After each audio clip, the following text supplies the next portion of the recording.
Tarong ang iyang kuan.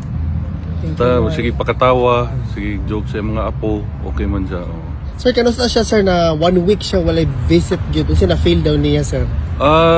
Way gana kaon, mo gyapon ba siya gana kaon.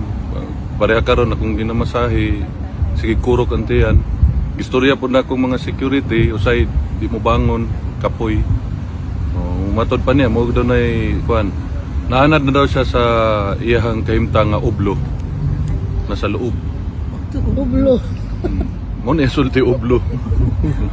Sir, na ba siya mga gusto ipahiwatig sa atong mga kababayan, sir, all over the world? Kuan lang, pasalamat gihapon siya sa suporta. Sige mo ko pangutan na, og na siya message kay tungod lagi po ninyo. Salamat sa suporta. Unya, ayaw na lang daw kay siyang problemahan na lang daw inyong mga kaugalingon kay kung maugid daw niyang destiny, maugid na niyang destiny. Pwede ba na ako i-question tong sa balay? Yes, Oh. of course. Sir, Yeah. naabot na ba sa iya, sir? Ako siyang gipangutana po. Una ako lang siyang likay-likay kay kabalo man ka sa nasulod, di ba? Medyo depressed. So ako siyang gipangutana nga og ibaligya ba tong balay sa among lula, sa dili daw to ibaligya, di sa musugot.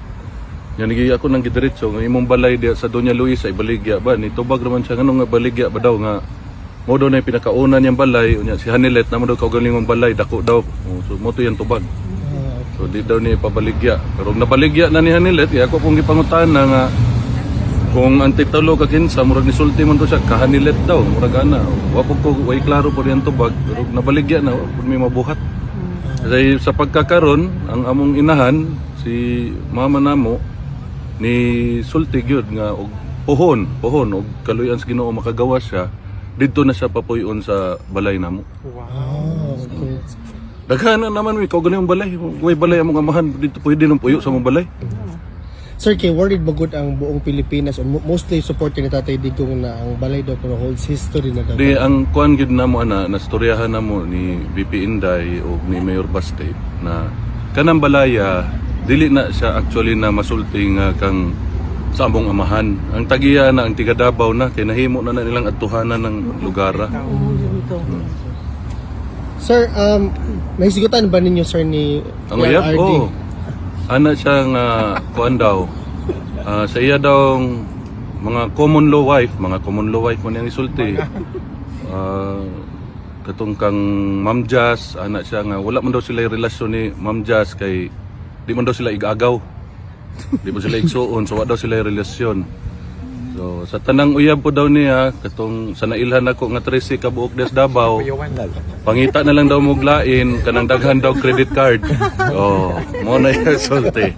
So doon sa pa, bahin sa uyab, sa common law wife, unsa man. Sir, kanang mga tanan ko nahisigutan ba ninyo ang kanang developments sa case ni VP Inday? Ang Impeachment? nagsigira sa pangutana kung si Inday nga gadto ba daw og Davao, ginasikaso ba daw po ni Inday ang Davao. Ako rin ito ba nga, nga si Inday gaulig Davao. Gatubang sa mga imbitasyon yung ginatubang mga tao. Mura to yung pangutanawan sa nangutana sa kaso ni Inday. Kung usa daw ay inyong na-experience now na more extended yung time diri sa Europe, sir, or ni angay na makaroon sa Europe, sir. Mura na ganit. Memorize na ganit ako mga dalan diri. Sir. Oh. Di ta kay tugnaw, sir. Init oy. Init gani kay sir. Oh. Sige paningot pugog masahe niya. Okay, medyo init na pud sa sulod. How's his health, sir? Mo to payat na kayo. Pero tarong pa mahinoon ng panghuna-huna. Pero sir, wala yung aircon da, sir, doon?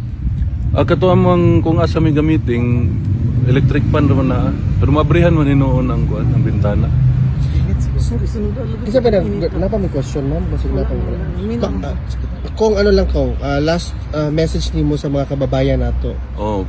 Like I said, sa akong mga kapwa Pilipino, salamat sa inyong suporta sa akong amahan o sa akong igsuon nga si VP Inday o sa among pamilya. Salamat kaayo. Matudto pa ni Papa nga iyang message. Kalimti na lang daw siya, siguraduhan na lang daw inyong mga kaugalingon. Salamat. Salamat, sir. Thank you, sir. Thank you, sir.